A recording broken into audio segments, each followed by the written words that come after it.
Once again welcome back to Amar's classes. ನಾನು ಅಮರೇಶ್ ಪೋತ್ನಾಳ್. ಇದು class number 864 ಆಗುತ್ತೆ ಮತ್ತು ಒಂದು ವಿಶೇಷ ವಿಡಿಯೋ ಕೆ ಎ ನಡೆಸಿರ್ತಕ್ಕಂತಹ SSC RRB ಬ್ಯಾಂಕಿಂಗ್ ಎಕ್ಸಾಮ್ಗಳಿಗೆ ಪ್ರಿಪೇರ್ ಆಗ್ತಕ್ಕಂತಹ ವಿದ್ಯಾರ್ಥಿಗಳಿಗೆ ಒಂದು ಉಚಿತ ತರಬೇತಿ ಎಕ್ಸಾಮ್ ಆಗುತ್ತೆ.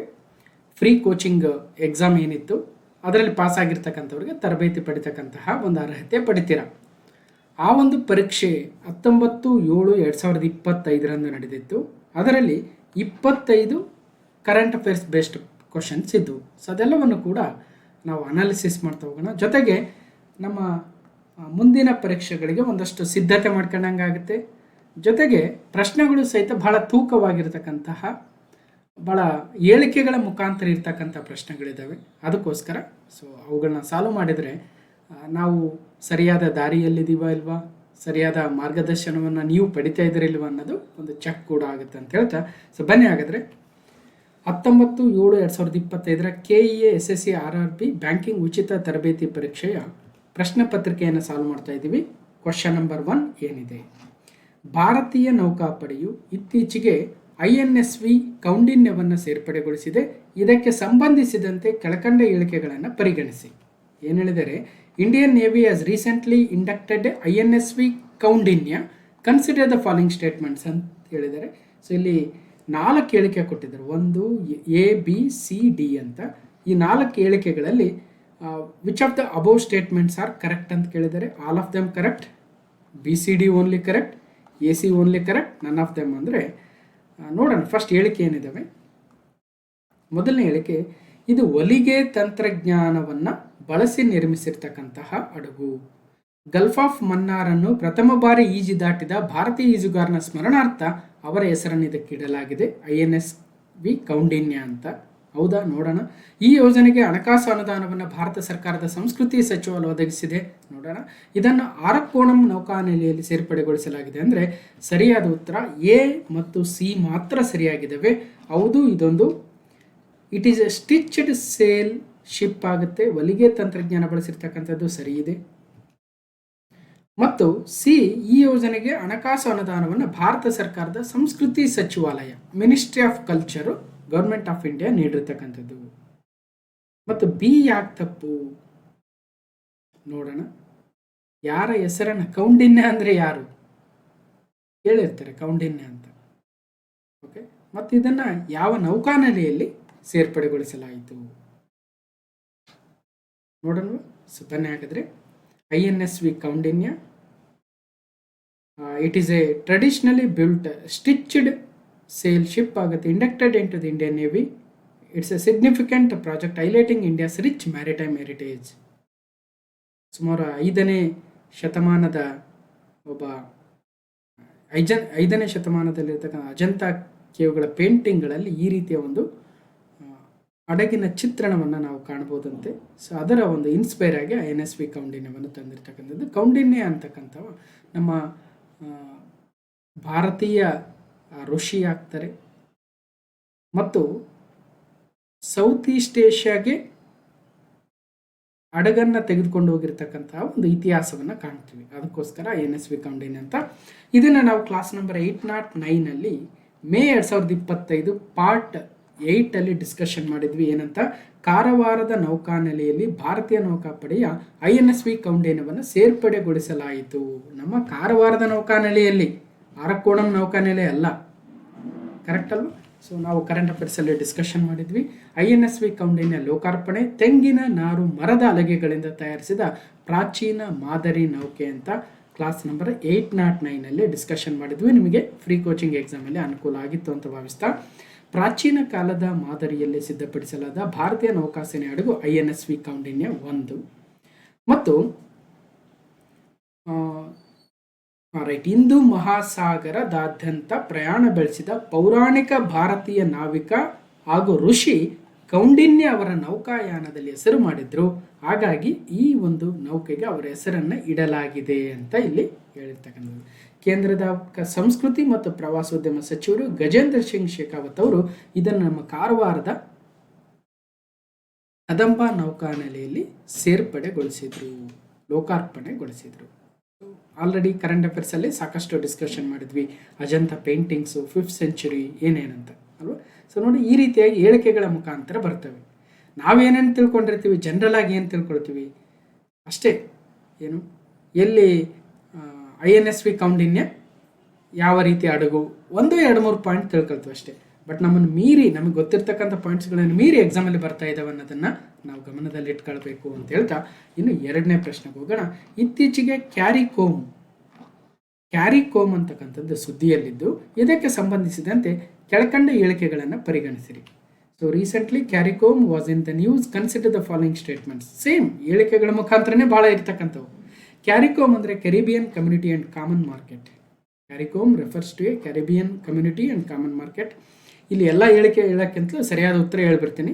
ಸೊ ಮೇಲಿನ ಎಲ್ಲವೂ ಕೂಡ ಸರಿ ಇದಾವಂತೆ. ಹಾಗಾದರೆ ಸೊ ಕ್ಯಾರಿಕೋಮ್ ಅಂದರೆ Caribbean community and common market. ಇಲ್ಲಿ ಫ್ರೀ ಕೋಚಿಂಗ್ ಎಕ್ಸಾಮಲ್ಲಿ ಬಂದಿದೆ ಅಂದ ಮಾತ್ರಕ್ಕೆ ಇದು ಮುಂದೆ ಬರಲ್ಲ ಅಂತಲ್ಲ, ಅಥವಾ ಬಂದೇ ಬರುತ್ತಂತನೂ ಅಲ್ಲ. ಒಂದು ಈ ರೀತಿ ತಿಳ್ಕೊಬೇಕನ್ನೋದು ಗಮನದಲ್ಲಿರಬೇಕು. ಇವೇ ಪಾಯಿಂಟ್ಸ್ ಮುಂದೆ ಇನ್ನೊಂದೇನೋ ಎಕ್ಸಾಮಲ್ಲಿ ಬರಬಹುದಲ್ವ. So the organisation was founded on August 1, 1973 with the Treaty of Chaguramas. So CARICOM has 15 members and 6 associate member countries. 15 member countries, 6 associate member countries ಅಂತೆ. ಇವೆಲ್ಲ ನೆನಪಿಡೋಕ್ಕಾಗುತ್ತಾ? ಸಾರ್ಕ್ದೇ ನೆನಪಿಲ್ಲ, ಬಿಮ್ಸ್ಟೆಕ್ದೇ ನೆನಪಿಲ್ಲ, ಬ್ರಿಕ್ಸ್ದೇ ನೆನಪಿಲ್ಲ, ಅಥವಾ ಇನ್ನೊಂದು ಯಾವುದೋ G7 G20ದೇ ನೆನಪಿಲ್ಲ ಅಂದರೆ ಇನ್ನು ಇವೆಲ್ಲ ಸಾಧ್ಯನಾ ಅಂದರೆ ಸಾಧ್ಯ ಇದ್ದರೆ ಮಾರ್ಕ್ಸ್ ಬರುತ್ತೆ, ಇಲ್ಲ ಅಂದರೆ ಬರಲ್ಲ ಅಷ್ಟೇ. Recently the second India CARICOM summit was organised in Guyana. ಮೇಲೆ ಎಲ್ಲ ಹೇಳಿಕೆಗಳು ಸರಿಯಾಗಿದ್ದಾವೆ. ಇದನ್ನು ಕ್ಲಾಸ್ ನಂಬರ್ 694 ನವೆಂಬರ್ 2024 ಪಾರ್ಟ್ 9ನಲ್ಲಿ 2ನೇ ಭಾರತ ಕ್ಯಾರಿಕೋಮ್ ಶೃಂಗಸಭೆ ಎಲ್ಲಿ ನಡೆಯಿತು ಅಂತ 11ನೇ ಪ್ರಶ್ನೆ ಡಿಸ್ಕಷನ್ ಮಾಡಿದ್ವಿ. ನವೆಂಬರ್ 2024 ಪ್ರಮುಖ ಪ್ರಚಲಿತ ಘಟನೆಗಳು part 9. Where was second India CARICOM summit held? So ಸರಿಯಾದ ಉತ್ತರ ಗಯಾನಾದಲ್ಲಿ. ಈ ಶೃಂಗಸಭೆಗೆ, ಈ ಒಂದು ಸಭೆಗೆ ಭಾರತದ ಪ್ರಧಾನಮಂತ್ರಿಗಳು ನರೇಂದ್ರ ಮೋದಿ ಅವರು ಸ್ವತಃ ಹೋಗಿದ್ರು ಅಂದರೆ ತಿಳ್ಕೊಂಡ್ರು. ಸೊ ಗಯಾನಾದಲ್ಲಿ ನಡೆದ 2ನೇ ಭಾರತ ಕ್ಯಾರಿಕೋಮ್ ಶೃಂಗಸಭೆಯಲ್ಲಿ ಪ್ರಧಾನಮಂತ್ರಿ ಅವರು ಭಾಗವಹಿಸಿದ್ರು. ಇದು 50 ವರ್ಷಗಳ ನಂತರ ಭಾರತದ ರಾಷ್ಟ್ರದ ಮುಖ್ಯಸ್ಥರು ಮೊದಲ ಬಾರಿಗೆ ಗಯಾನಾಗೆ ಭೇಟಿ ಕೊಟ್ಟಿದ್ರು. Caribbean countries. Okay. The first India CARICOM summit 2019ರಲ್ಲಿ ಹೆಲ್ಡ್ ಆಗಿತ್ತು. CARICOM established in 1973, a regional organisation promoting the integration and the cooperation in the Caribbean countries.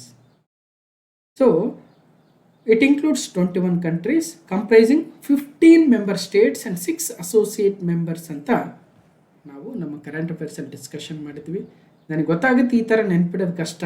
ಪ್ರತಿಯೊಂದು ಒಂದು ಸಂಘಟನೆಯ ಸದಸ್ಯ ರಾಷ್ಟ್ರಗಳು ಎಷ್ಟಿತ್ತು ಅಂತ ಕಂಡುಹಿಡ್ಬೋದು ಅಥವಾ ನೆನ್ಪಿಡ್ಬೋದು. ಆದರೆ ಸಹ ಸದಸ್ಯ ರಾಷ್ಟ್ರಗಳು ಎಷ್ಟು ಅಂತ ಕೇಳಿದ್ದಾರೆ ಅಂದರೆ ಸೊ ಕಷ್ಟ ಆಗುತ್ತೆ. ಅಲ್ಲಿ ಕವರ್ ಮಾಡಿಕೊಡ್ತಕ್ಕಂಥದ್ದು ಆ್ಯಸ್ ಎ ಟೀಚರ್ ನನ್ನ ಕರ್ತವ್ಯ. ಓದಿ ಅದನ್ನು ನೆನ್ಪಿಟ್ಕೊಳ್ಬೇಕಾಗಿರ್ತಕ್ಕಂತಹ ಜವಾಬ್ದಾರಿ ನಿಮ್ಮ ಮೇಲೆ ಇರುತ್ತೆ. ನೋಡಿ, ರೀಸೆಂಟ್ಲಿ ಸೆಕೆಂಡ್ ಇಂಡಿಯಾ ಕ್ಯಾರಿಕೋಮ್ ಸಮಿತ್ತು ಗಯಾನದಲ್ಲೇ ಹೆಲ್ಡ್ ಆಗಿತ್ತು ಅಂತ ಡಿಸ್ಕಷನ್ ಮಾಡಿದ್ವಿ. ಅದೇ ಸಂದರ್ಭದಲ್ಲಿ ಕ್ಯಾರಿಕೋಮ್ ಅಂದರೆ ಏನು, ಯಾವಾಗ ಸ್ಥಾಪನೆ ಆಯಿತು, ಅದರ ಮೆಂಬರ್ಸ್ ಎಷ್ಟು ಅಂತ ಈ 4 ಪಾಯಿಂಟ್ಸನ್ನು ಕೂಡ ಕವರ್ ಮಾಡ್ತಕ್ಕಂಥ ಪ್ರಯತ್ನವನ್ನಂತೂ ಮಾಡಿದ್ದೀವಿ. So we are on A right track ಅಂತ ಅನಿಸುತ್ತೆ.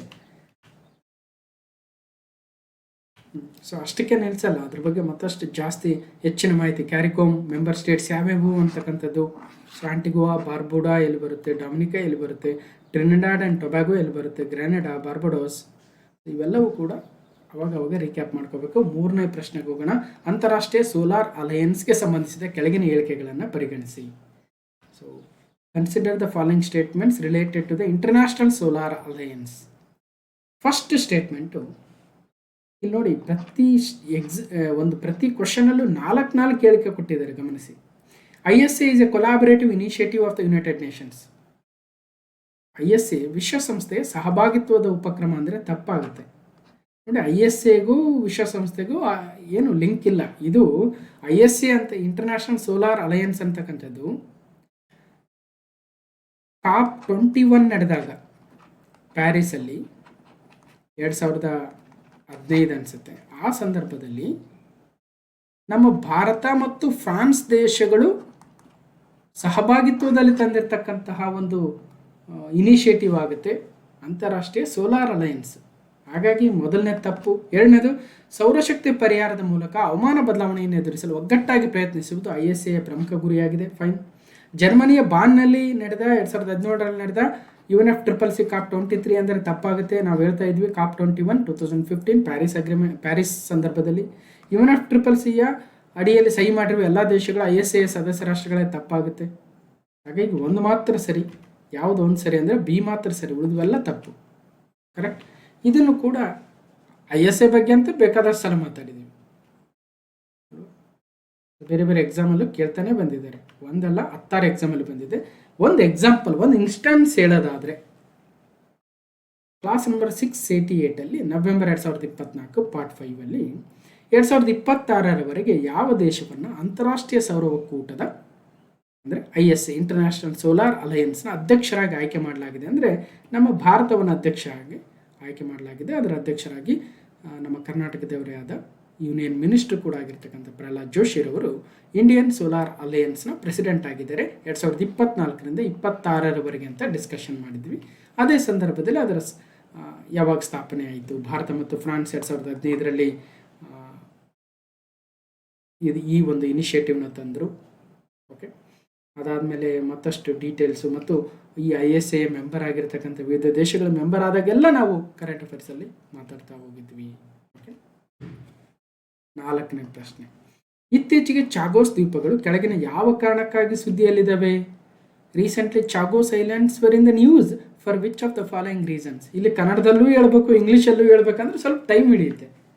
ವಿಡಿಯೋ ಅರ್ಧ ಗಂಟೆ ಆಗೋದು, ಒಂದು 10-20 ನಿಮಿಷ ಜಾಸ್ತಿನೇ ಆಗುತ್ತೆ ಅಲ್ವಾ? ಆಗಲೇಬೇಕು, ಎರಡರಲ್ಲೂ ಬೇಕು ಇನ್ಫಾರ್ಮೇಷನ್ ಅಂದರೆ ಸ್ವಲ್ಪ ಲೆಂತಿ ಆಗುತ್ತೆ. ಕನ್ನಡದಲ್ಲಿ ಹೇಳಿ ಹೋಗ್ಬಿಡ್ಬೋದಾಗಿತ್ತು, ಅಥವಾ ಇಂಗ್ಲೀಷಲ್ಲಿ ಹೇಳಿ ಹೋಗ್ಬಿಡೋದಾಗಿತ್ತು, ನಾನು ಸಮಾಧಾನ ಆಗಲ್ಲ. ಸೊ ಸರಿಯಾದ ಉತ್ತರ, ಯಾಕೆ ಚಾಗೋಸ್ ಐಲ್ಯಾಂಡ್ಸು ಸುದ್ದಿಯಲ್ಲಿದ್ದಾವೆ ಅಂದರೆ, ಚಾಗೋಸ್ islands United ಕಿಂಗ್ಡಮ್ನ ಅಧೀನದಲ್ಲಿದ್ದವು.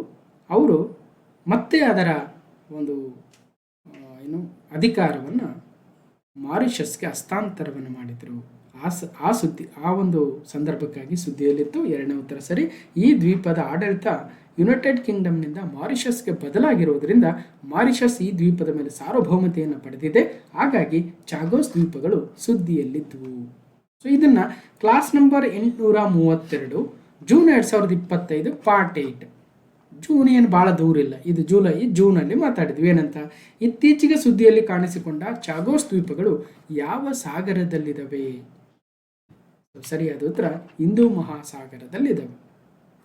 India welcomes UK Mauritius treaty on Chagos reaffirms the support for the sovereignty. Chagos ದ್ವೀಪಗಳು ಮಧ್ಯ ಹಿಂದೂ ಮಹಾಸಾಗರದಲ್ಲಿದ್ದು ಭಾರತದ ದಕ್ಷಿಣ ತುದಿಯಿಂದ ಸುಮಾರು 1600 ಕಿಲೋಮೀಟರ್ ದಕ್ಷಿಣದಲ್ಲಿದ್ದಾವೆ. ಎಲ್ಲಿದ್ದಾವೆ? ನಮ್ಮ ಒಂದು ಮ್ಯಾಪ್ ತೋರಿಸಿರ್ಬೇಕು ಮೋಸ್ಟ್ಲಿ. ಇದು Chagos islands. Okay, correct. So ಮತ್ತು ನವೆಂಬರ್ 8, 1965ರಿಂದ ಬ್ರಿಟಿಷ್ ಸಾಗರೋತ್ತರ ಪ್ರದೇಶವಾಗಿತ್ತು. ಈಗ ಈ ಚಾಗೋಸ್ ದ್ವೀಪಗಳ ಸಾರ್ವಭೌಮತ್ವವನ್ನು ಯುನೈಟೆಡ್ ಕಿಂಗ್ಡಮ್ಮು ಮಾರಿಷಸ್ಗೆ ಹಿಂದಿರುಗಿಸುವ ಒಂದು ನಿರ್ಧಾರ ಏನು ಮಾಡಿದೆ, ಅದನ್ನು ಭಾರತ ಸ್ವಾಗತ ಮಾಡಿತ್ತು. ಇಲ್ಲಿ ಕೆಲವೊಂದು ಡಿಯಾಗೋ ಗಾರ್ಸಿ ಅಂತಕ್ಕಂಥ ಅವಳ ದ್ವೀಪ ಕೂಡ ಬಂದಿದೆ ಅಂತ ಹೇಳ್ತಾ ಇದ್ವಿ. ಎಲ್ಲಿದೆ ಅದು ಡಿಯಾಗೋ? ಅದ್ರ ಬಗ್ಗೆ ಭಾಳ ಡೀಟೇಲ್ಸ್ ಹೇಳಿದ್ದೀನಿ, ಹೋಗಿ ನೋಡಿರ್ಬೋದು ನೀವು. ಅಥವಾ ಇನ್ನಷ್ಟು ಡೀಟೇಲ್ಸ್ ನೋಡೋಣ. 2024 ಪ್ರಿಲಿಮ್ಸ್ ಪೇಪರ್ 1 ಎಕ್ಸಾಮಲ್ಲಿ UK ಯುನೈಟೆಡ್ ಕಿಂಗ್ಡಮ್ ಇತ್ತೀಚೆಗೆ ಈ ಮುಂದಿನ ಯಾವ ಒಂದು ದೇಶಕ್ಕೆ ಚಾಗೋಸ್ ದ್ವೀಪ ಸಮೂಹವನ್ನು ಅಥವಾ ಆರ್ಕಿಪೆಲಾಗೋ ಅಂದರೆ ಏನಂತ ಹೇಳಿದ್ದೆ, ಈ ಪೇಪರ್ ಸಾಲ್ವ್ ಮಾಡಬೇಕಾದ್ರೂ ಹೇಳಿದ್ದೀನಿ, ಕರೆಂಟ್ ಅಫೇರ್ಸಲ್ಲೂ ಹೇಳಿದ್ದೀನಿ. ಹಸ್ತಾಂತರಿಸಿತು ಅಂದರೆ ಮಾರಿಷಸ್ಗೆ ಹಸ್ತಾಂತರಿಸಿತು ಅಂತ ಈವನ್ KS ಎಕ್ಸಾಮಲ್ಲೂ ಕೂಡ ಡಿಸ್ಕಷನ್ ಮಾಡಿದ್ವಿ. ಸೊ ಇದು ನಮ್ಮ ಭಾರತದ ದಕ್ಷಿಣ ತುದಿ ಆದರೆ ಹಾಗೇ ಮುಂದೆ ಬಂದರೆ ಸುಮಾರು 1600 ಕಿಲೋಮೀಟರ್ ದೂರದಲ್ಲಿ ಚಾಗೋಸ್ ಆರ್ಕಿಪೆಲಾಗೋ ಮಾರಿಷಸ್ಗೆ ಹೊಂದಿರತಕ್ಕಂತಹ ಅಥವಾ ಅದರ ಅಡಿಯಲ್ಲಿ ಬರ್ತಕ್ಕಂಥದ್ದಾಗ್ತಾ ಇದೆ ಇವತ್ತು. ಓಕೆ,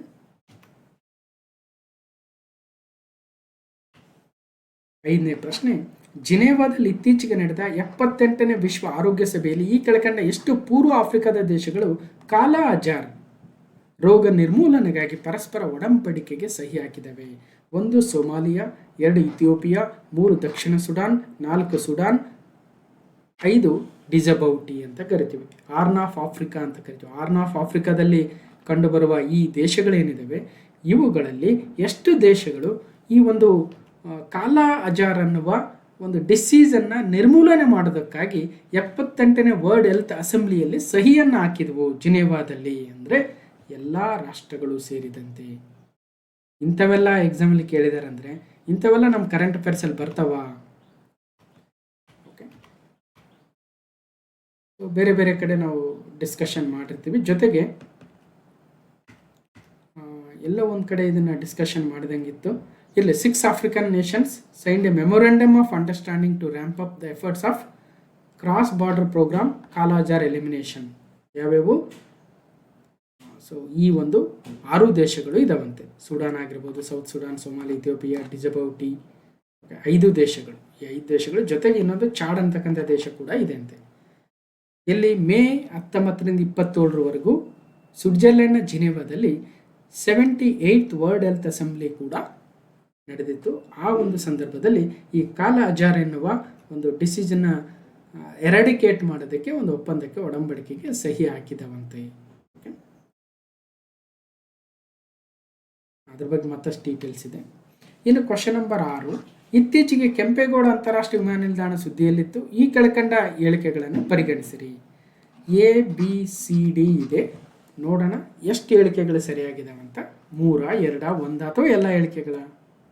ಇದರ ಷೇರುಗಳನ್ನು, ನಮ್ಮ ಕೆಂಪೇಗೌಡ ಅಂತಾರಾಷ್ಟ್ರೀಯ ವಿಮಾನ ನಿಲ್ದಾಣ ಸುದ್ದಿಯಲ್ಲಿತ್ತು ಅದ್ರ ಬಗ್ಗೆ ಕೆಳಕಂಡ ಹೇಳಿಕೆಗಳು ಅಂದರೆ ಇದರ ಷೇರುಗಳನ್ನು ಅಂದರೆ ಯಾವುದು? ನಮ್ಮ ಕೆಂಪೇಗೌಡ ಅಂತಾರಾಷ್ಟ್ರೀಯ ವಿಮಾನ ನಿಲ್ದಾಣದ ಷೇರುಗಳನ್ನು ಬಾಂಬೆ ಸ್ಟಾಕ್ ಎಕ್ಸ್ಚೇಂಜ್ ಮತ್ತು ನ್ಯಾಷನಲ್ ಸ್ಟಾಕ್ ಎಕ್ಸ್ಚೇಂಜ್ನಲ್ಲಿ ಪಟ್ಟಿ ಮಾಡಿದ ನಂತರ ಇದು ಸಾರ್ವಜನಿಕವಾಗಿ ಪಟ್ಟಿ ಮಾಡಿದ ಕಂಪನಿ ಆಗಿದೆ ಅಂದರೆ ತಪ್ಪಾಗುತ್ತೆ. ಇದರ ಷೇರಲ್ಲ, ಇದರ ಒಂದು ಮಾಲೀಕತ್ವವನ್ನು ಹೊಂದಿದ ಅಥವಾ ಇದರ ಒಂದು ಮಾಲೀಕತ್ವನಕ್ಕಿಂತಲೂ ಅದರ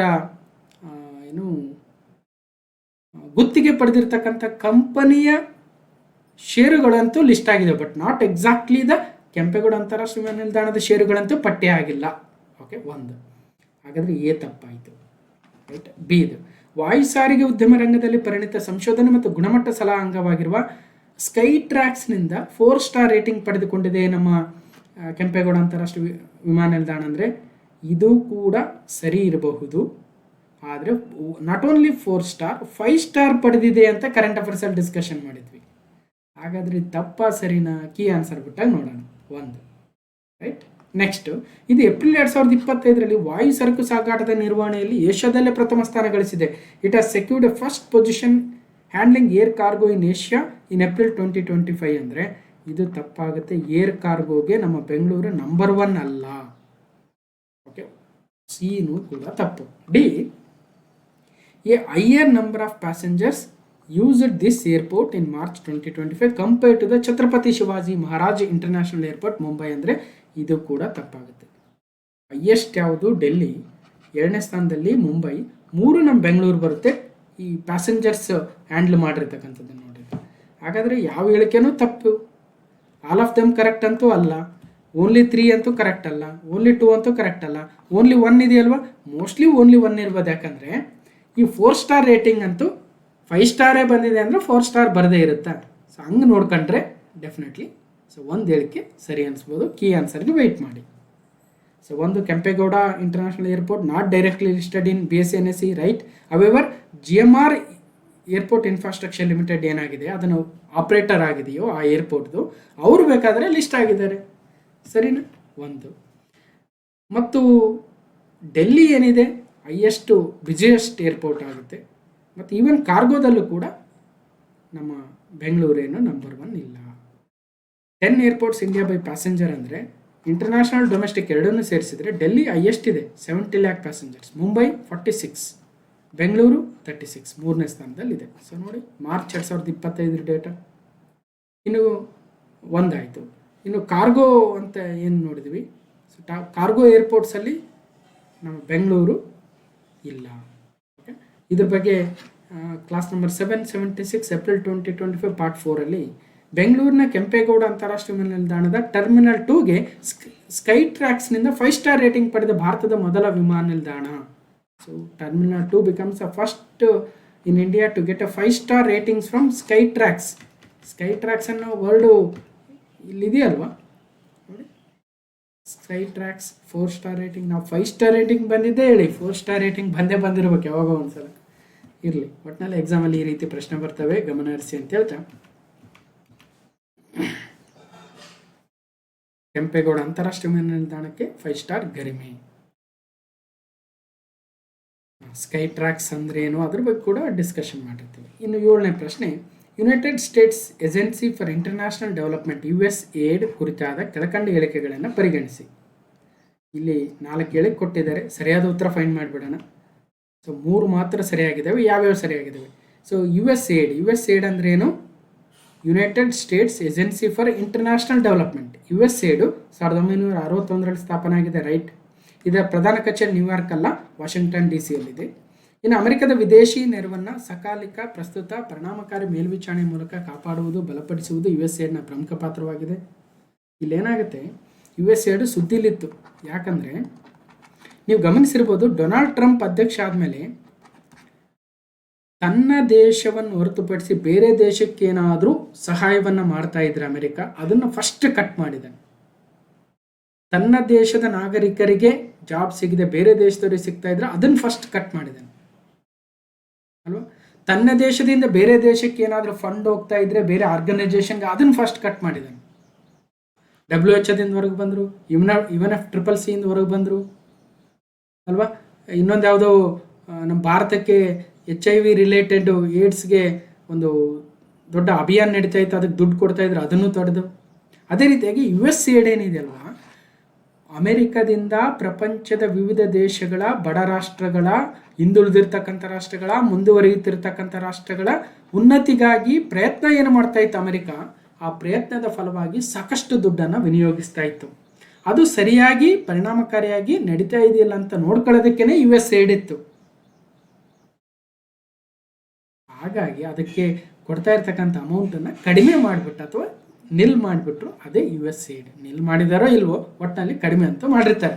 USAID ಕಾರ್ಯಕ್ರಮಗಳು ರೋಗ ಹರಡುವಿಕೆಯನ್ನು ತಡಿತಕ್ಕಂಥದ್ದು, ಆಹಾರ ಅಭದ್ರತೆಯನ್ನು ಪರಿಹರಿಸ್ತಕ್ಕಂಥದ್ದು, ಪ್ರಜಾಪ್ರಭುತ್ವದ ಸುಧಾರಣೆಗಳನ್ನು ಉತ್ತೇಜಿಸ್ತಕ್ಕಂಥದ್ದು, ಬಡತನ ನಿವಾರಿಸಲು ಆರ್ಥಿಕ ಅಭಿವೃದ್ಧಿಗೆ ನೆರವು ನೀಡತಕ್ಕಂಥ ಒಳ್ಳೆಯ ಕೆಲಸವನ್ನು ಮಾಡ್ತಾ ಇತ್ತು.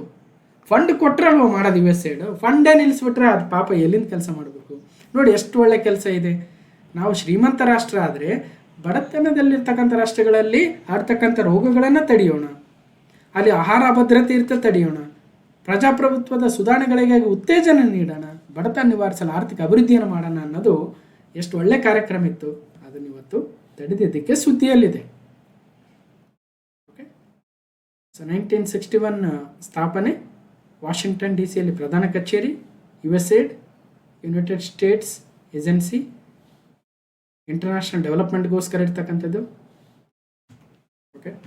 ಸೊ ಇದನ್ನು ಅದು ಕೂಡ ಒಂದಷ್ಟು ಬೇರೆ ಬೇರೆ ಕಡೆ ನಾವು USAID ಬಗ್ಗೆ ಆಗಲಿ ಅಥವಾ ಅಮೆರಿಕದ ಎಷ್ಟು ಬೇರೆ ಬೇರೆ ಅದು WHO ಆಗಿರ್ಬೋದು ಅಥವಾ ಅದರಿಂದ ಹೊರಗೆ ಬಂದಿರತಕ್ಕಂಥದ್ದು, ಈವನ್ ಫ್ರಮ್ ದ UNFCCC ನಮ್ಮ ಭಾರತಕ್ಕೆ HIV ಇನಿಷಿಯೇಟಿವ್ಗೆ ಏನು ದುಡ್ಡು ಕೊಡ್ತಾ ಇದ್ರು ಅದ್ರ ಬಗ್ಗೆ ಕೂಡ ಡಿಸ್ಕಷನ್ ಮಾಡಿದ್ವಿ. ಸುಮಾರು $68 ಬಿಲಿಯನ್ ಅವರೇನು ಇಂಟರ್ನ್ಯಾಷನಲ್ ಏಡ್ಗೋಸ್ಕರನೇ ಗೌರ್ಮೆಂಟ್ ಸ್ಪೆಂಡ್ ಮಾಡಿತ್ತಂತೆ. ಬಟ್ ಟ್ರಂಪ್ ಬಂದ ನಂತರ ಸ್ವಲ್ಪ ಕಡಿಮೆ ಮಾಡಿರಬೇಕು. ಅಥವಾ ನೋಡಿ, what is USAID and why is Trump poised to close it down ಅಂತೆ. ಮುಂದೆ ಏನಾಯಿತೋ ಗೊತ್ತಿಲ್ಲ. ಒಟ್ಟಿನಲ್ಲಿ ಟ್ರಂಪ್ ಅದ್ರ ಮೇಲೆ ಕೆಂಗಣ್ಣು ಬೀರಿದ್ದಾನೆ. ಕ್ವಶನ್ ನಂಬರ್ 8, 2025ರಲ್ಲಿ ಕರ್ನಾಟಕದ ಈ ಕೆಳಕಂಡ ಯಾವೆಲ್ಲ ರೈಲು ನಿಲ್ದಾಣಗಳನ್ನು ಅಮೃತ್ ನಿಲ್ದಾಣಗಳನ್ನಾಗಿ ಮರು ಅಭಿವೃದ್ಧಿಪಡಿಸಲಾಗಿದೆ? ಮುಂಡ್ರಾಬಾದ್ ಹೌದು, ಬಾಗಲಕೋಟೆ ಹೌದು, ಗದಗ್ ಹೌದು, ಧಾರವಾಡ ಹೌದು. ಸೊ ಈ 4 ಎಷ್ಟು ಸರಿಯಾಗಿದ್ದಾವೆ? ಈ 4 ಸರಿಯಾಗಿದ್ದಾವೆ. ಟೋಕೂರ್ ಅಲ್ಲ, ಸಿಂಧನೂರಲ್ಲ. ಇನ್ನೊಂದಿದೆ, ಬೆಳಗಾವಿ ಜಿಲ್ಲೆಯ ಗೋಕಾಕ್ ರೋಡ್ ಇದೆಯಲ್ಲ ಅದೊಂದು. ಈ 5 ನಮ್ಮ ಕರ್ನಾಟಕದಿಂದ ಅಮೃತ್ ರೈಲು ನಿಲ್ದಾಣಗಳ ಒಂದು ಯೋಜನೆಯಲ್ಲಿ ಮರು ಅಭಿವೃದ್ಧಿಪಡಿಸಲಾಗಿರ್ತಕ್ಕಂಥದ್ದು. ಇದನ್ನು ಕ್ಲಾಸ್ ನಂಬರ್ 805 ಮೇ 2025 ಪಾರ್ಟ್ 6ಅಲ್ಲಿ ಕರ್ನಾಟಕದ 5 ಪುನರಾಭಿವೃದ್ಧಿ ನಿಲ್ದಾಣಗಳು ಸೇರಿದಂತೆ 103 ಅಮೃತ್ ನಿಲ್ದಾಣಗಳನ್ನು ಪ್ರಧಾನಿ ಮೋದಿ ಅವರು ಉದ್ಘಾಟನೆ ಮಾಡಿದರು ಅಂತ ನೋಡಿದ್ವಿ. 1 ಕೊಪ್ಪಳ ಜಿಲ್ಲೆಯ ಮುಂಡ್ರಾಬಾದ್, 2 ಬಾಗಲಕೋಟೆ, 3 ಗದಗ, 4 ಬೆಳಗಾವಿ ಜಿಲ್ಲೆಯ ಗೋಕಾಕ ರಸ್ತೆ, 5 ಧಾರವಾಡ ನಿಲ್ದಾಣಗಳು ಅಂತ ಡಿಸ್ಕಷನ್ ಮಾಡಿದ್ವಿ. ಅದು ಯೂಸ್ ಆಗಿದೆ ನಿಮಗೆ ನೋಡಿ. ಗದಗ ಜಂಕ್ಷನ್ ಫೋಟೋ ಹಾಕಿದ್ವಿ, ಸೊ ಧಾರವಾಡ ಜಂಕ್ಷನ್ ಬಿಫೋರ್ ಹೆಂಗಿತ್ತು, ಆಫ್ಟರ್ ಹೆಂಗಿದೆ. So Bagalkot, Mandrabad, Gokak road. 9ನೇ ಪ್ರಶ್ನೆ, ಕೇರೆಡ್ಜ್ ಸ್ಟೇಟ್ ಶ್ರೇಯಾಂಕಗಳು 2025ಕ್ಕೆ ಸಂಬಂಧಿಸಿದ ಹೇಳಿಕೆಗಳನ್ನು ಪರಿಗಣಿಸಿ. Consider the statements related to CareEdge state rankings 2025. States were grouped in large states. ಸರಿಯಾದ ಉತ್ತರ ನೋಡ್ಬಿಡೋಣ. ಕೇವಲ 2 ಮಾತ್ರ ಸರಿಯಾಗಿದ್ದಾವೆ. ಯಾವುದಂದ್ರೆ ಈ ಶ್ರೇಯಾಂಕವನ್ನು ಕೇರೆಡ್ಜ್ ಸ್ಟೇಟ್ ಶ್ರೇಯಾಂಕಗಳು ಕಂಡುಹಿಡಿಯಲು ರಾಜ್ಯಗಳನ್ನು ದೊಡ್ಡ ರಾಜ್ಯಗಳು ಮತ್ತು ಈಶಾನ್ಯ ಗುಡ್ಡ ಸಣ್ಣ ರಾಜ್ಯಗಳು, ಒಂದು ನಿಮಿಷ, ನಾರ್ತ್ ಈಸ್ಟ್ ಸ್ಟೇಟ್ಸು, ಇಲ್ಲಿ ಸ್ಟೇಟ್ಸು, ಸ್ಮಾಲ್ ಸ್ಟೇಟ್ಸು ಮತ್ತು ಲಾರ್ಜ್ ಸ್ಟೇಟ್ಸ್, ಈ 4 ಕ್ಯಾಟಗರಿ ಮಾಡಿದ್ದಾರಂತೆ. ಕರ್ನಾಟಕ ಲಾರ್ಜ್ ಸ್ಟೇಟ್ಸಲ್ಲಿ 3ನೇ ಸ್ಥಾನದಲ್ಲಿತ್ತು, ರೈಟ್. ಇನ್ನು 7 ಕೀ ಪಿಲ್ಲರ್ಸ್ 5 ಇಂಡಿಕೇಟರ್ಸ್ ಅಂದರೆ ತಪ್ಪು. ಯಾಕಂದರೆ 7 key pillars okay, but 50 indicators ಇದೆ. Highest weightage was given to environment in this ranking ಅಂದರೆ ಸೊ 2 ಹೇಳಿಕೆ ಮಾತ್ರ ಸರಿಯಾಗಿದ್ದಾವಂತೆ.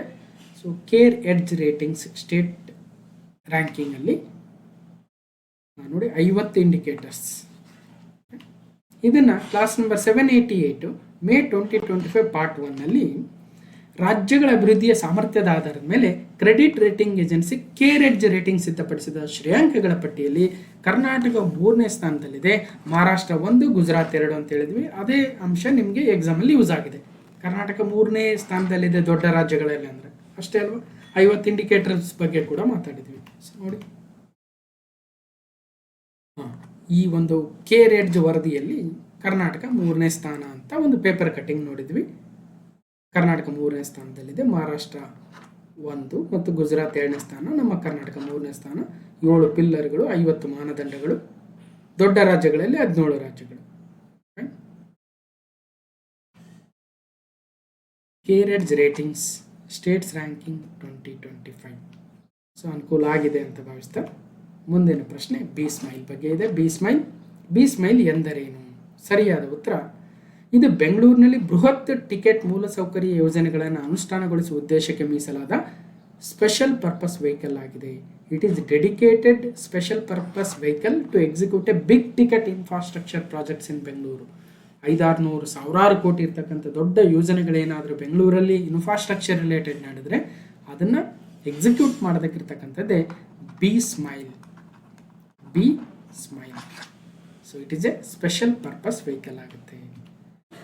So Karnataka government approves B SMILE creation for Bengaluru 7,000 crore infrastructure push. Okay. 11ನೇ ಪ್ರಶ್ನೆ, Karnataka platform based gig workers social security and welfare bill 2024ಗೆ ಸಂಬಂಧಿಸಿದಂತೆ ಕೆಳಕಂಡ ಹೇಳಿಕೆಗಳಲ್ಲಿ ಯಾವುದು ತಪ್ಪಾಗಿದೆ ಅಂತ ಕೊಟ್ಟಿದ್ದಾರೆ. ತಪ್ಪಾಗಿರ್ತಕ್ಕಂಥದ್ದು ಯಾವುದು?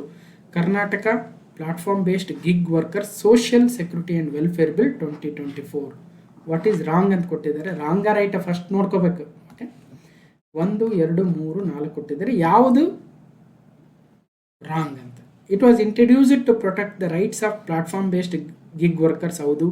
ಈಗ ಸ್ವಿಗ್ಗಿ ಆಗಿರ್ಬೋದು, ಜೊಮ್ಯಾಟೊ ಆಗಿರ್ಬೋದು, ಅಥವಾ ಅಮೆಜಾನ್, ಫ್ಲಿಪ್ಕಾರ್ಟ್, ಈ ರೀತಿ delivery boys, food delivery boys, ಇವರೇನಿದ್ದಾರೆ ಇವರ ಉನ್ನತಿಗಾಗಿ ಇವ್ರನ್ನ ಎಲ್ಲ ಗಿಗ್ ವರ್ಕರ್ಸ್ ಅಂತ ಕರಿತೀವಿ, ಅವರಿಗಾಗಿ ತಂದಿರ್ತಕ್ಕಂಥದ್ದು ಈ ಬಿಲ್. ಭಾಳ ಡಿಸ್ಕಷನ್ ಮಾಡಿದ್ವಿ. Fine. It places obligations on aggregators in relation to the social security, occupational health and safety. Fine. Every aggregator shall register with the board within the 60 days from the date of commencement of this act. 60 days ಅಂದರೆ ತಪ್ಪು, 45 ದಿನ ಇರಬೇಕು. Okay, ಇದು ತಪ್ಪು. 60 ದಿನದೊಳಗೆ ಅನ್ನೋದು ತಪ್ಪಾಗುತ್ತೆ. So 45 ದಿನನೋ 40 ದಿನನೋ ಕೊಟ್ಟಿದ್ರು. ಸೊ 45 ದಿನಗಳೊಳಗಾಗಿ ಅವರು ರಿಜಿಸ್ಟರ್ ಮಾಡಿಸ್ಕೋಬೇಕಾಗಿತ್ತು ಅಂತ ಇದೆ ಪ್ಲಾಟ್ಫಾರ್ಮ್ ಬಗ್ಗೆ. ಇದನ್ನು ಕೂಡ ಏಪ್ರಿಲ್ 2025 ಪಾರ್ಟ್ 5 ಗಿಗ್ ಕಾರ್ಮಿಕರ ಕಲ್ಯಾಣ ಮಂಡಳಿ ಸ್ಥಾಪನೆಗೆ ರಾಜ್ಯ ಸರ್ಕಾರ ನಿರ್ಧಾರ. ಅಮೆಜಾನ್, ಓಲಾ, ಊಬರ್, ಸ್ವಿಗ್ಗಿ, ಜೊಮ್ಯಾಟೊಗಳಿಂದ 1% ಇಂದ 5% ಸೆಸ್ಸನ್ನು ಸಂಗ್ರಹಿಸಲು ಕರ್ನಾಟಕ ಸರ್ಕಾರ ಸೊ ನಿರ್ಧಾರವನ್ನು ಮಾಡಿದೆ. 5% ಸೆಸ್ ಅಂತೆ. ಸೊ ಇದನ್ನು ಕೂಡ ನಾವು ಆಲ್ರೆಡಿ ಡಿಸ್ಕಷನ್ ಮಾಡಿದ್ವಿ. ಅನುಕೂಲ ಆಗಿರುತ್ತೆ. ಜೊತೆಗೆ ಅವರಿಗೆ 40 ದಿನಗಳ ಒಳಗೆ ಅವರು ಆ ಒಂದು ಬೋರ್ಡ್ಗೆ ರಿಜಿಸ್ಟರ್ ಮಾಡ್ಕೋಬೇಕು ಅಂತ. ಸೊ ಮತ್ತಷ್ಟು ಡೀಟೇಲ್ಸ್ ಇದೆ. ಮತ್ತು 716ನೇ ಕ್ಲಾಸಲ್ಲಿ KPSC ಗ್ರೂಪ್ ಬಿ ಎಕ್ಸಾಮು ಇದೇ 2025 ಜನವರಿ 19ರಂದು ನಡೆದಿತ್ತು. ಅದರಲ್ಲೂ ಕೂಡ ಕರ್ನಾಟಕ ರಾಜ್ಯ ಗಿಗ್ ಕಾರ್ಮಿಕರ ವಿಮಾ ಯೋಜನೆಯಡಿ ನೋಂದಾಯಿಸಲು ಅರ್ಹತೆ ಇರುವ ಕಾರ್ಮಿಕರು, ಆಹಾರ ವಿತರಣೆ, ಉಡುಗೊರೆ ಮತ್ತು ಇ ಕಾಮರ್ಸ್ ಕ್ಷೇತ್ರದಲ್ಲಿನ ಕಾರ್ಮಿಕರು. 12ನೇ ಪ್ರಶ್ನೆ, ಭಾರತ ವಿದೇಶಗಳೊಂದಿಗೆ ನಡೆಸಿದ ಮಿಲಿಟರಿ ನೌಕಾ ಕವಾಯತಿಗೆ ಸಂಬಂಧಿಸಿದಂತೆ ಕೆಳಕಂಡವುಗಳನ್ನು ಪರಿಗಣಿಸಿ. ಇಲ್ಲಿ ಹೊಂದಿಸಿ ಬರೆಯಿರಿ ಇದೆ. ಹೊಂದಿಸಿ ಬರೆಯಿರಿ ಇದ್ದರೆ ಬಹಳ ಖುಷಿ, ಈಸಿ. ಯಾಕಂದರೆ ಈಗ ನನಗೆ ವರುಣ ಗೊತ್ತು, ಇಂದ್ರ ಗೊತ್ತು, ಧರ್ಮಗಾಡಿಯನ್ ಗೊತ್ತು, ಸೂರ್ಯಕಿರಣ ಗೊತ್ತು, ಸೈಕ್ಲೋನು ಗೊತ್ತು. ಯಾಕಂದರೆ ಪ್ರತಿ ಸಲ ಈ ಯಾವುದೇ ಸಮರಾಭ್ಯಾಸ ನಡೆದರೂ ಕೂಡ ಅದನ್ನು ಪ್ರತಿ ಕರೆಂಟ್ ಅಫೇರ್ಸಲ್ಲಿ ಮಾಡ್ತೀವಿ. ಜೊತೆಗೆ ಒಂದು ಪಟ್ಟಿ ಕೊಟ್ಟಿರ್ತೀನಿ, ಯಾವ ಸಮರಾಭ್ಯಾಸ, ಭಾರತ ಯಾವ ದೇಶದೊಂದಿಗೆ, ಮತ್ತು ಅದು ನೌಕಾ ಸಮರಾಭ್ಯಾಸನ, ಸೇನಾ ಸಮರಾಭ್ಯಾಸನ, ಅಂದ್ರೇನು ಭೂಸೇನೆನ, ನೌಕಾಸೇನೆನ ಅಥವಾ ವಾಯುಸೇನೆನ. ಸೊ ಈಗ ನಿಮಗೆ ಯಾವ್ದು ಗೊತ್ತಿದೆ ಒಂದಷ್ಟು ಟ್ರೈ ಮಾಡ್ತಾ ಹೋಗಿ. ನನಗೆ ಇಂದ್ರ ಅಂದರೆ ರಷ್ಯಾ ಜೊತೆಗೆ ಅಂತ ಗೊತ್ತಿದೆ. ಸೊ ಸಿಗೆ 1 ಇರ್ತಕ್ಕಂಥದ್ದು ಯಾವುದು? 2ನೇ ಆಪ್ಷನ್ನು ಮತ್ತು 4ನೇ ಆಪ್ಷನ್ನು. ರೈಟಾ? ಸಿಗೆ 1 ಇದೆ. ಸೊ ಹಾಗಾಗಿ ನಮಗೆ ಗೊತ್ತಾಯಿತು 1 ಮತ್ತು 3 ತೆಗೆದೇ ಬಿಡ. ಈಗ ಇನ್ನೊಂದು ಯಾವುದು? ವರುಣ ಫ್ರಾನ್ಸ್ ಜೊತೆ ನಡೆಯುವ ಒಂದು ಸಮರಾಭ್ಯಾಸ. ಸೊ ಎಗೆ 2 ಇರೋದು ಯಾವುದು? 2ನೇ ಆಪ್ಷನ್ ಸರಿಯಾದದ್ದು. ಸ್ಟಿಲ್ ಬಿಗೆ 3 ಸೈಕ್ಲೋನು ಈಜಿಪ್ಟ್ ಜೊತೆ ಕರೆಕ್ಟು. ಧರ್ಮಗಾಡಿಯನ್ನು ಜಪಾನ್ ಜೊತೆ ಡಿಗೆ 5 ಕರೆಕ್ಟ್ ಆಗಿದೆ, ಡಿಗೆ 5. ಮತ್ತು ಸೂರ್ಯಕಿರಣ ಉಳಿದಿರೋದು ಯಾವುದು? ನೇಪಾಳ. ಸೊ ಹೀಗೆ 4. ಸೊ ಸರಿಯಾದ ಉತ್ತರ 2ನೇ ಆಪ್ಷನ್ ಆಗುತ್ತೆ. ಸೊ ಇದನ್ನು ಯಾವಾಗಲೂ ಇದಷ್ಟೇ ಅಲ್ಲ, ಮೊನ್ನೆ ಮೋಟಾರ್ ವೆಹಿಕಲ್ ಇನ್ಸ್ಪೆಕ್ಟ್ರಲ್ಲೂ ಕೂಡ ಭಾರತ ಮತ್ತು ಮಾಲ್ಡೀವ್ಸ್ ನಡುವೆ ನಡೆಯುವ ಮಿಲಿಟರಿ ಎಕ್ಸಸೈಸ್ ಯಾವುದು ಅಂತ ಕೇಳಿದರೆ ನನ್ ಆಫ್ ದೀಸ್ ಆಗಿತ್ತು. ಒಟ್ಟಾರೆಯಾಗಿ ಎಕ್ಸಸೈಸು ಕಂಟ್ರೀಸು ಅಂತ ಹೇಳಿದ್ದೀವಿ. ನೋಡ್ಬೋದು. ಒಂದು ಯಾವ್ದು ಕೇಳಿದರೆ Varuna, Bharat, France naval exercise. ಇನ್ನೊಂದು ಯಾವುದು? ಇಂದ್ರ, ಭಾರತ, ರಷ್ಯಾ. ಹಾಗೆಯೇ ಬಂದರೆ okay, next Suryakiran, Bharat, Nepal correct ಇದೆ. ಎಕ್ಸಸೈಸ್ ಸೈಕ್ಲೋನ್ ಅಂತ ಒಂದಿದೆ. Exercise cyclone India, Egypt. So ನೋಡಿ, ಅದಕ್ಕೆ ಅವೆಲ್ಲವನ್ನು ರೀಕ್ಯಾಪ್ ಮಾಡ್ಕೊಳ್ತಾ ಇರಬೇಕು. 13ನೇದು, ಹಿಂದೂ ಮಹಾಸಾಗರ ವ್ಯಾಪ್ತಿಯಲ್ಲಿರುವ ಈ ಕೆಳಕಂಡ ಬಂದರುಗಳನ್ನು ಹೊಂದಿಸಿ ಬರೆಯಿರಿ. ಬಂದರುಗಳು ನಾವು ಈ ಪರ್ಲ್ ಆಫ್ ಸ್ಟ್ರಿಂಗ್ಸ್ ಅಂದ್ಬಿಟ್ಟು ಚೀನಾ ಏನು ಮಾಡಿದೆ, ನಮ್ಮ ದೇಶದ ಸುತ್ತಲೂ ಒಂದು ಕೋಟೆಯನ್ನು ಕಟ್ತಾ ಇದೆ ಅಂತ ಒಂದ್ಸಲ ಡಿಸ್ಕಷನ್ ಮಾಡಿದ್ವಿ. ಅದಕ್ಕೋಸ್ಕರ ಈ ಅಂಬನ್ ತೋಟ ಶ್ರೀಲಂಕಾದಲ್ಲಿ ಚೀನಾ ಒಡೆತನದ ಒಂದು ಬಂದರು, ಚೀನಾ ಒಡೆತನದ. ಸಿಗೆ 2 ಪಕ್ಕ. ಸಿಗೆ 2 ಎಷ್ಟು ನಮಗೆ ಪಕ್ಕ ಇದೆಯೋ ಈ ಎಕ್ಸಾಮ್ ಕ್ವಶನ್ ಪೇಪರ್ ಸೆಟ್ ಮಾಡೋರಿಗೂ ಅಷ್ಟೇ ಪಕ್ಕ ಇದೆ. ಅವರು ಭಾಳ ಜಾಣರಿದ್ದಾರೆ, ನಮ್ಮನ್ನು ಕನ್ಫ್ಯೂಸ್ ಮಾಡಿಸ್ಬೇಕಂತ ನೋಡಿ. ಸಿಗೆ 2 ಏನು ಯೂಸ್ ಇಲ್ಲ, ಎಲ್ಲ ಆಪ್ಷನಲ್ಲೂ ಸಿಗೆ 2 ಇದೆ. ಇನ್ನೇನು ಬಂತು ನಮಗೆ? ಹೋಗ್ಲಪ್ಪ, ಗ್ವಾದರ್ ಅಂತೇನಿದೆ ಅದು ಪಾಕಿಸ್ತಾನದ್ದು. ಎಗೆ 3 ಪಾಕಿಸ್ತಾನದ್ದೇನಿದೆ. ಎಗೆ 3 ಅವರೆಷ್ಟು ಇನ್ನೂ ನಮ್ಮನ್ನು ಕನ್ಫ್ಯೂಸ್ ಮಾಡಿಸ್ತಾ ಇದ್ದಾರೆ ಅಂದರೆ ಎಗೆ 3 ಎಲ್ಲ ಆಪ್ಷನಲ್ಲೂ ಇದೆ. ಇನ್ನೇನು ಬಂತು ನಮ್ಮ ನಾಲೆಜು?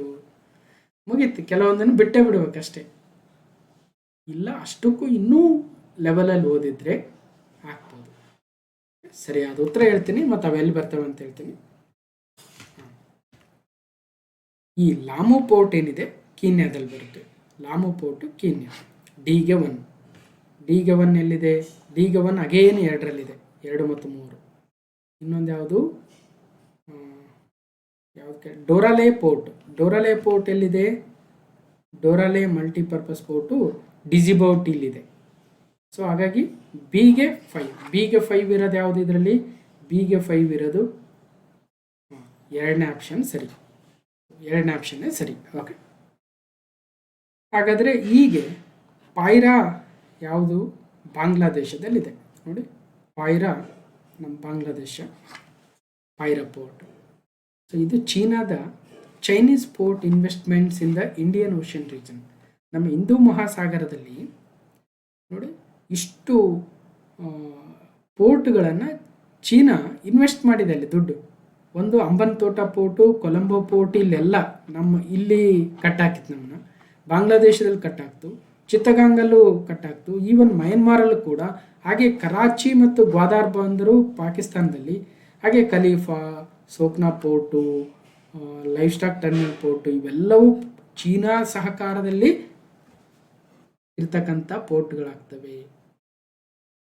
ಅದ್ರ ಬಗ್ಗೆ ಮತ್ತಷ್ಟು ಡೀಟೇಲ್ಸ್ ಇದೆ ನೋಡಿ. Question number 14. ಜುಲೈ 2025ರಲ್ಲಿ defence electronic application laboratory DEAL 2 ಸುಧಾರಿತ ಸಂವಹನ ವ್ಯವಸ್ಥೆಗಳ ಮೈದಾನ ಪರೀಕ್ಷೆಯನ್ನು ಯಶಸ್ವಿಯಾಗಿ ಈ ಕೆಳಗಿನ ಯಾವ ಸ್ಥಳದಲ್ಲಿ ನಡೆಸಿತು ಅಂದರೆ ಉತ್ತರಾಖಂಡದ ಜೋಶಿಮಠದಲ್ಲಿ. Defence electronics application laboratory DEAL successfully conducted the field trials of 2 advanced communication system, Joshimath, Uttarakhand. Okay, so centre for defence electronics application laboratory ಇದು DRDOದ ಒಂದು ಲ್ಯಾಬ್ರೇಟರಿ ಆಗುತ್ತೆ, ಡೆಹ್ರಾಡೂನಲ್ಲಿ ಬರುತ್ತೆ. ಅಲ್ಲಿ ಜೋಶಿಮಠದಲ್ಲಿ ಹೋಗಿ ಇದು specifically kind of radio applications ಬಗ್ಗೆ ಇರ್ತಕ್ಕಂಥ ಒಂದು ಸಂಸ್ಥೆ ಆಗುತ್ತೆ. ರೇಡಿಯೋ ಕಮ್ಯುನಿಕೇಶನ್ ಅಲ್ಲಿ ಕಮ್ಯುನಿಕೇಶನ್ ಸಿಸ್ಟಮ್ ಇರ್ತಕ್ಕಂಥದ್ದು. 15 ಜೂನ್ 18, 2025ರಂದು ನಿಧನರಾದ ಪ್ರಸಿದ್ಧ ಪರಿಸರ ಶಾಸ್ತ್ರಜ್ಞ, ಲೇಖಕ, ಪದ್ಮಶ್ರೀ ಪ್ರಶಸ್ತಿ ಪುರಸ್ಕೃತರಾಗಿದ್ದ ಶ್ರೀ ಮಾರುತಿ ಚಿಂತಪಲ್ಲಿ ಅವರು ಏನೆಂದು ಜನಪ್ರಿಯರಾಗಿದ್ದರು ಅಂದರೆ ವೃಕ್ಷ ರಕ್ಷಕ, ಅರಣ್ಯ ಋಷಿ, ವನಸಾಧು, ವನ ಬಂಧು ಅಂದರೆ ಅರಣ್ಯ ಋಷಿ ಅಂತಲೇ ಖ್ಯಾತರಾಗಿದ್ದರಂತೆ. ಮಾರುತಿ ಚಿಂತಪಲ್ಲಿ ಅವರು ಪರಿಸರ ಶಾಸ್ತ್ರಜ್ಞ, ಲೇಖಕ, ಪದ್ಮಶ್ರೀ ಪ್ರಶಸ್ತಿ ಪುರಸ್ಕೃತರು. ಇವರು ಮಹಾರಾಷ್ಟ್ರದವರು, ಸೋಲಾಪುರದವರಂತೆ. 93ನೇ ವಯಸ್ಸಿನಲ್ಲಿ ನಿಧನರಾದರು. ಅವರು ಪದ್ಮಶ್ರೀ ಅವಾರ್ಡಿ ಮಾರುತಿ ಚಿಂತಪಲ್ಲಿ ಅರಣ್ಯ ಋಷಿ ಅಂತಲೇ ಫೇಮಸ್ ಆಗಿದ್ದರು. ಅವರ ಒಂದು ಕಾರ್ಯಗಳು ಎನ್ಸೈಕ್ಲೋಪೀಡಿಯಾ ಆಫ್ ಬರ್ಡ್ಸ್ ಪಕ್ಷಿಕೋಶ ಎನ್ಸೈಕ್ಲೋಪೀಡಿಯಾ ಆಫ್ ಆನಿಮಲ್ಸ್, ಮತ್ಸ್ಯಕೋಶ ಎನ್ಸೈಕ್ಲೋಪೀಡಿಯಾ ಆಫ್ ಫಿಶ್. ಕೇಳ್ಬೋದು ಮುಂದಿನ ಯಾವುದಾದ್ರೂ ಎಕ್ಸಾಮಲ್ಲಿ. 16 ಪುಣೆಯಲ್ಲಿರುವ inter university centre for astronomy and astrophysics IUCAನ ಸಂಸ್ಥಾಪಕ ನಿರ್ದೇಶಕರು ಯಾರು? ಸೊ ಡಾಕ್ಟರ್ ಜಯಂತ ವಿಷ್ಣು ನಾರ್ಲಿಕರ್ ಅವರು. Professor Jayant Narlikar, pioneer of Indian astrophysics. ಅವರು ಇತ್ತೀಚೆಗೆ ನಿಧನರಾಗಿದ್ದರು. ಅದನ್ನು ಕ್ಲಾಸ್ ನಂಬರ್ 811ರಲ್ಲಿ ಮೇ 2025ರಲ್ಲಿ ನಿಧನರಾದ ಪ್ರಸಿದ್ಧ ವ್ಯಕ್ತಿಗಳು ಅಂತ ನೋಡಿದ್ವಿ. ಖ್ಯಾತ ಭೌತ ವಿಜ್ಞಾನಿ ಜಯಂತ ನಾರ್ಲಿಕರ್ ಅವರು ನಿಧನರಾದರು ಅಂತ. ಸೊ ಇವರು 1988ರಲ್ಲಿ ವಿಶ್ವವಿದ್ಯಾಲಯ ಅನುದಾನ ಆಯೋಗವು ಅವರನ್ನು inter university centre for astronomy and astrophysics IUCAಯ ಸಂಸ್ಥಾಪಕ ನಿರ್ದೇಶಕರನ್ನಾಗಿ ನೇಮಿಸಲಾಗಿತ್ತು. ಅವರು ನಾರ್ಲಿಕರ್ ಅವರು ಖಗೋಳ ಭೌತ ವಿಜ್ಞಾನಕ್ಕೆ ಅಸಾಧಾರಣ ಕೊಡುಗೆಯನ್ನು ಕೊಟ್ಟಿದ್ದರು. ಸೊ ಅವರು ಇತ್ತೀಚೆಗೆ ನಿಧನರಾಗಿದ್ದರು ಅಂತ ಮಾತಾಡಿದ್ವಿ. ಸೊ ನಮ್ಮ ನಿಧನ ವಾರ್ತೆ ಮೇ 2025 ಪಾರ್ಟ್ 10ನಲ್ಲಿ. ಸೊ ಅವ್ರ ಬಗ್ಗೆ ಕೂಡ ಪ್ರಶ್ನೆ ಬಂದಿದೆ. ಓಕೆ,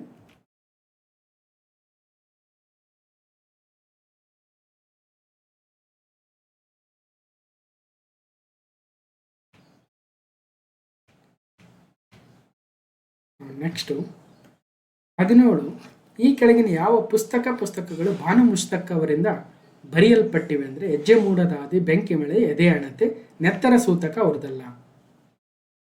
ಸೊ ಅವ್ರಿಗೆ ಈ ಇಂಟರ್ನ್ಯಾಷನಲ್ ಬುಕರ್ ಪ್ರಶಸ್ತಿ ಬಂದಾಗ ಒಂದು ಸಪ್ರೇಟ್ ಡಿಸ್ಕಷನ್ ಮಾಡಿದ್ವಿ, ಜೊತೆ ಕರೆಂಟ್ ಅಫೇರ್ಸ್ ಎಲ್ಲ ಮಾತಾಡಿದ್ವಿ. ಅವರ ಕೃತಿಗಳು ಯಾವ್ಯಾವ ಅಂತ. ನೆತ್ತರ ಸೂತಕ ರಹಮತ್ ತರೆಕೆರೆ ಅವರ ಕೃತಿಯಾಗುತ್ತೆ. ಓಕೆ, ಭಾನು ಮುಸ್ತಕ್ ಅವರ ಬರೆದ ಕೃತಿಗಳು ಹೆಜ್ಜೆ ಮೂಡದ ಹಾದಿ, ಬೆಂಕಿ ಮಳೆ, ಎದೆ ಅಣತೆ, ಸಫೀರ, ಬಡವರ ಮಗಳು ಹೆಣ್ಣೆಲ್ಲ, ಇಬ್ಬನಿಯ ಕಾವು, ಒದ್ದೆ ಕಣ್ಣಿನ ಭಾಗೀನ. ಓಕೆ, ಅವರ ಕೃತಿಗೆ ಇತ್ತೀಚೆಗೆ ಅಂತಾರಾಷ್ಟ್ರೀಯ ಬುಕರ್ ಪ್ರಶಸ್ತಿ ಬಂದಿತ್ತು. ಸಪ್ರೇಟಾಗಿ ನಾವು ಮಾತಾಡಿದ್ವಿ.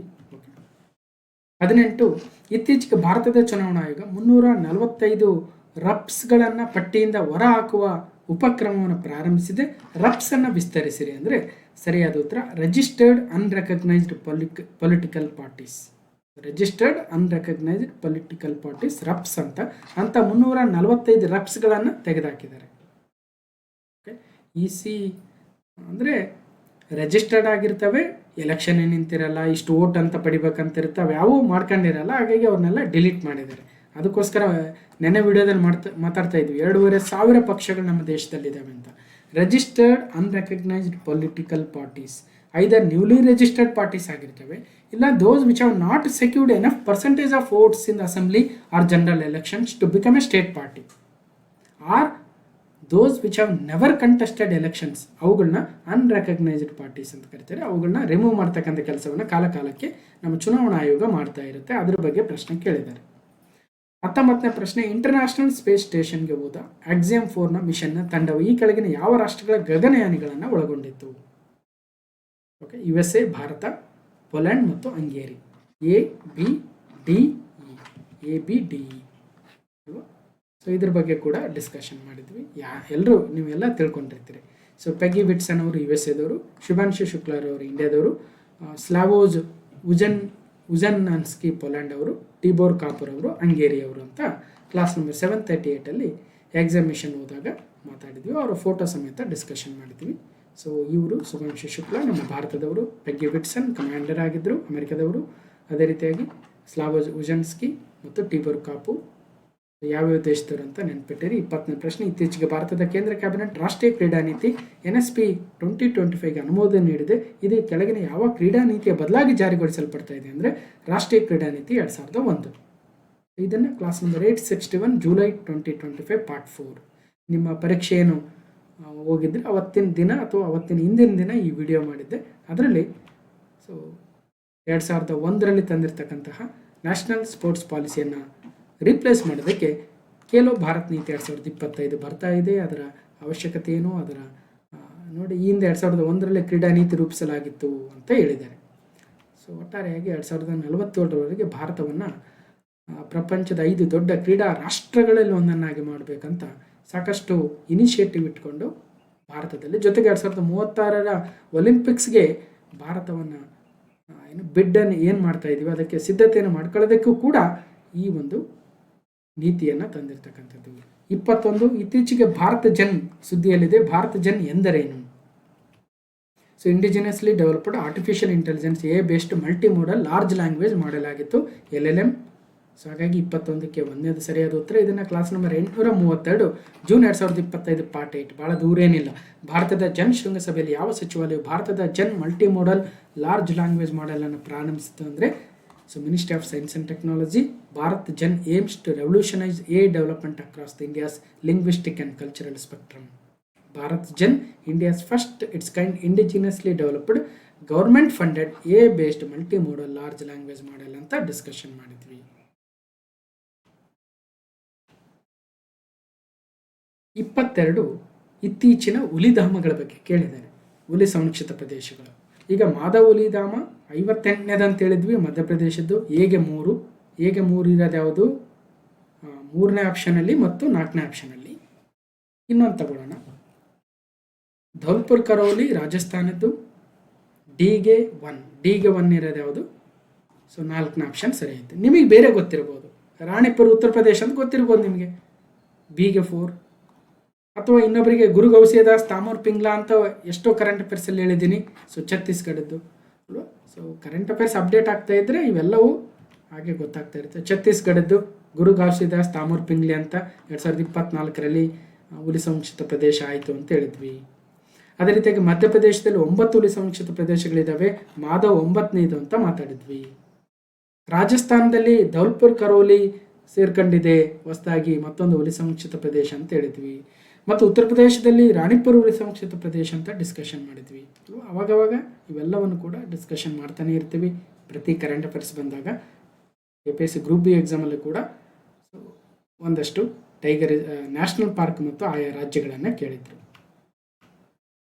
23 ಅಂಚೆ ಇಲಾಖೆಯು ಧ್ರುವ ಎಂಬ ನೀತಿ ದಾಖಲೆಯನ್ನು ಬಿಡುಗಡೆ ಮಾಡಿದೆ. ಇದರ ಅಂಶಗಳು.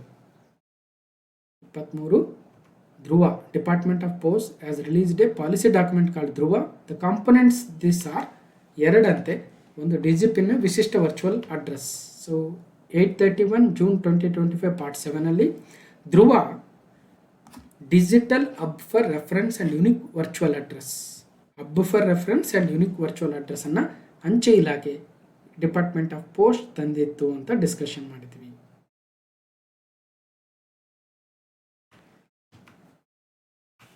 ನೆಕ್ಸ್ಟ್ 24 ಕರ್ನಾಟಕದ ಶುದ್ಧ ಗಾಳಿ ಕ್ರಿಯಾ ಯೋಜನೆ 2025ಕ್ಕೆ ಸಂಬಂಧಿಸಿದಂತೆ ಕೆಳಗಿನ ಹೇಳಿಕೆಗಳನ್ನು ಗಮನಿಸಿ.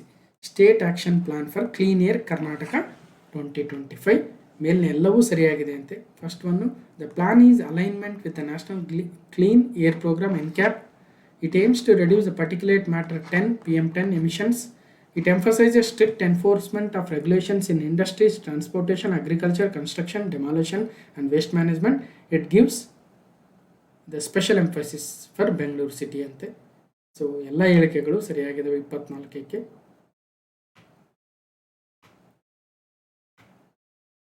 Okay. 25 reserve bank of India ಇತ್ತೀಚೆಗೆ ಪಾವತಿ ನಿಯಂತ್ರಣ ಮಂಡಳಿ PRB ಅನ್ನು ಸ್ಥಾಪಿಸಿದೆ. ಇದಕ್ಕೆ ಸಂಬಂಧಿಸಿದಂತೆ ಕೆಳಗಿನ ಹೇಳಿಕೆಗಳು ಎಷ್ಟು ಹೇಳಿಕೆ ಸರಿಯಾಗಿದ್ದಾವೆ ಅಂದರೆ ಸೊ 3 ಹೇಳಿಕೆ ಸರಿಯಾಗಿದ್ದಾವೆ ಅಂತ. ಮೊದಲು ಫಸ್ಟ್ ಒನ್ನು PRB ಏನು ಪೇಮೆಂಟ್ಸ್ ರೆಗ್ಯುಲೇಟರಿ ಬೋರ್ಡ್. ಈಗ UPI ಟ್ರಾನ್ಸಾಕ್ಷನ್ಸ್ ಆಗಿರ್ಬೋದು ಅಥವಾ ಎನಿ ಆನ್ಲೈನ್ ಟ್ರಾನ್ಸಾಕ್ಷನ್ಸ್ ಇವುಗಳನ್ನು ರೆಗ್ಯುಲೇಟ್ ಮಾಡೋದಕ್ಕೆ ಒಂದು ಬೋರ್ಡನ್ನು RBI ಸೆಟಪ್ ಮಾಡಿದೆ. ಅದ್ರ ಬಗ್ಗೆ ಕೇಳಿದ್ದಾರೆ. PRB will replace existing board for regulation and supervision of payment and settlement. BPSS ಅಂದರೆ ಸರಿಯಾಗಿದೆ. ಇದು 5 ಜನ ಸದಸ್ಯರನ್ನು ಹೊಂದಿರುತ್ತೆ ಅಂದರೆ ತಪ್ಪಂತೆ, ಮೋಸ್ಟ್ಲಿ 6 ಜನ ಇರಬೇಕು. C ಕರೆಕ್ಟ್ ಆಗಿದೆ. RBI governor will be head of the board, correct ಆಗಿದೆ. So PRB may invite persons with experience in the field of payments and settlement systems, information technology and law to attend its meeting either as a permanent or ad hoc invitee, ಸರಿಯಾಗಿದೆ. So ಈ ಹೇಳಿಕೆಗಳು ಸರಿಯಾಗಿದೆ. So payments regulatory board, it is replacing a existing board for regulation and supervision of payments and settlement system BPSS ನ replace ಮಾಡ್ತಾ ಇದೆ. ಇದರಲ್ಲಿ 6 member board ಆಗಿರುತ್ತೆ. RBI governor ಅವರೇ ಇದರ ಎಕ್ಸ್ ಅಫಿಷಿಯೋ ಚೇರ್ಪರ್ಸನ್ ಆಗಿರ್ತಾರೆ. ಮತ್ತು ಗೌರ್ಮೆಂಟಿಂದ ಕೂಡ 3 ರೆಪ್ರೆಸೆಂಟೇಟಿವ್ಸು ಮತ್ತು RBI ಇಂದ ಕೂಡ ರೆಪ್ರೆಸೆಂಟೇಟಿವ್ಸ್ ಇರ್ತಾರೆ. ಸೊ 6 ಮೆಂಬರ್ಸಲ್ಲಿ ಒಬ್ಬರು RBI ಗವರ್ನರ್ ಇರ್ತಾರೆ, ಡೆಪ್ಟಿ ಗವರ್ನರ್ ಇರ್ತಾರೆ, ಒಂದು RBI ಆಫೀಸರ್ ಕೂಡ ಇರ್ತಾರೆ. 3 ಆದರೂ ಇನ್ನು 3 ಸೆಂಟ್ರಲ್ ಗೌರ್ಮೆಂಟು ಇದಕ್ಕೆ ಅಪಾಯಿಂಟ್ ಮಾಡ್ತಾರೆ. ಇದರ ಕೆಲಸ ಮೊಬೈಲ್ ವ್ಯಾಲೆಟ್ ಮತ್ತು UPI ಪೇಮೆಂಟ್ಸ್ಗಳ ಏನು ಕರೆಕ್ಟ್ ಡಿಜಿಟಲ್ ಪೇಮೆಂಟ್ ಬಗ್ಗೆ ರೆಗ್ಯುಲೇಟ್ ಮಾಡ್ತಕ್ಕಂಥದ್ದು. ಓಕೆ. ಸೊ ಇಷ್ಟು ಒಟ್ಟಾರೆಯಾಗಿ ಕ್ಲಾಸ್ ನಂಬರ್ 864 ಮತ್ತು KE ನಡೆಸಿರ್ತಕ್ಕಂಥ ಈ ಒಂದು ಫ್ರೀ ಕೋಚಿಂಗ್ ಎಕ್ಸಾಮ್ನ ಪೇಪರ್ ಆಗಿತ್ತು. SSC RRB ಬ್ಯಾಂಕಿಂಗ್ ಎಕ್ಸಾಮ್ಸ್ಗೆ ನಡೆಸಿರ್ತಕ್ಕಂಥದ್ದು. ಸೊ ಆಲ್ಮೋಸ್ಟ್ ಬಹಳಷ್ಟು ಪ್ರಶ್ನೆಗಳನ್ನು ಡಿಸ್ಕಷನ್ ಮಾಡಿದ್ದೀವಿ. ಕರೆಂಟ್ ಅಫೇರ್ಸ್ ಅಂದರೆ ಒಂದು ಸಾಗರ ಇದ್ದಂತೆ. ಸೊ ಅಷ್ಟರಲ್ಲಿ ಇಷ್ಟು ಕ್ವಶನ್ ಡಿಸ್ಕಷನ್ ಮಾಡೋದು ಸಣ್ಣ ಕೆಲಸ ಅಲ್ಲ. ಯಾವುದೋ ಒಂದು ಸಬ್ಜೆಕ್ಟ್ ಆದರೆ ಸ್ಪೆಸಿಫೈಡ್ ಒಂದು ಸಿಲೆಬಸ್ ಇರುತ್ತೆ, ಅದರಲ್ಲಿ ಕವರ್ ಮಾಡಿ ಕೊಟ್ಬಿಡ್ಬೋದು. ಪಾಲಿಟಿ ಅಂದರೆ ಎಲ್ಲ ಆರ್ಟಿಕಲ್ಸ್ ಕವರ್ ಮಾಡಿಬಿಟ್ಟು ಎಲ್ಲ ಅಮೆಂಡ್ಮೆಂಟ್ಸ್ ಕವರ್ ಮಾಡಿಬಿಟ್ರೆ ಕವರ್ ಆಗಿಬಿಡುತ್ತೆ. ಜಿಯೋಗ್ರಫಿ ಅಂದರೆ ಎಲ್ಲ ನದಿ ಇನ್ನೊಂದು ವ್ಯವಸ್ಥೆಗಳನ್ನ ಮಾಡಿಬಿಟ್ರೆ ಮುಗಿದೋಗುತ್ತೆ. ಅಥವಾ ಹಿಸ್ಟ್ರಿ ಅಂದರೆ ಎಲ್ಲ ಕಾಲಘಟ್ಟಗಳನ್ನ ಹೇಳ್ಬಿಟ್ರೆ ಆಯಿತು. ಬಟ್ ಇದು ಹಂಗಲ್ಲ, ಇದು ದಿನಾಲೂ ಅಪ್ಡೇಟ್ ಆಗ್ತಾ ಇರುತ್ತೆ. ಸೊ ಅಷ್ಟರಲ್ಲಿ ನಿಮ್ಗೆ ಅನುಕೂಲ ಆಯಿತು ಅಂತ ಭಾವಿಸ್ತಾ ಈ ವಿಡಿಯೋನ ಕಂಪ್ಲೀಟಾಗಿ ನೋಡಿರ್ತಕ್ಕಂಥ ಎಲ್ರಿಗೂ ಧನ್ಯವಾದಗಳು. ಮತ್ತು ಮುಂದಿನ ವಿಡಿಯೋದಲ್ಲಿ ಸಿಗ್ತೇನೆ ಅಂತ ಹೇಳ್ತಾ ಥ್ಯಾಂಕ್ ಯು.